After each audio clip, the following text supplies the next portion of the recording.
Hey guys, in this video, we'll be going through the Unity interface and exploring the different windows present in the editor.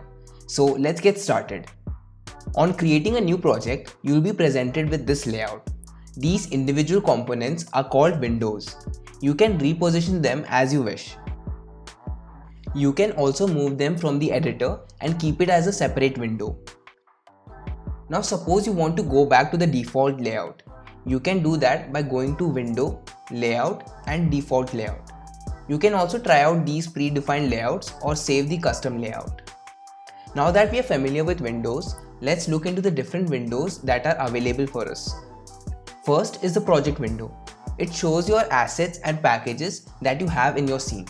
It is a file explorer for your project. You can see two folders created by default. The first one is Assets, where all the files that are required for your game like scenes, scripts, prefabs, materials, etc. are stored. The next folder is Packages, which contains all the packages that help you implement a function or a feature. You can add assets to your project by simply dragging them into this area, or if you want to create an asset, you can right click and create new asset. Now to import packages, you can open the Package Manager window. It is present on the Window tab. Here, you can search for any package that you would like to install and then add it to your project.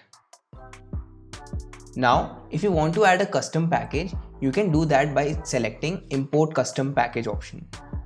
Next, we have the console window. It shows all the logs that are displayed during the runtime. You can filter these logs by searching or by selecting the info, warning, error icon to see only those logs. Next, we have the hierarchy. Here, we can see all the objects that are present in your scene. You can add an object by right-clicking and selecting the object you want.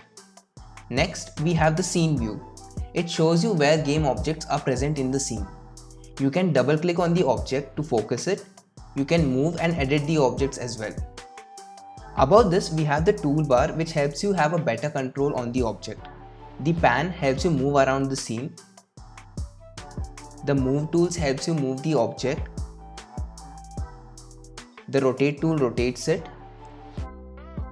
Scale tool helps you scale it in the X, Y or Z direction. The play button runs your scene. The pause button pauses your scene during runtime, and the forward arrow button helps you move the game frame by frame. Next, we have the game view. It shows how your game would look like. This window is active when you start the game. It shows you what the main camera is looking in the scene. Next, we have the Asset Manager window. You can browse and download any asset that you would want to use in your project. Finally, we have the Inspector window, which shows you the properties that can be edited for a particular object that is selected.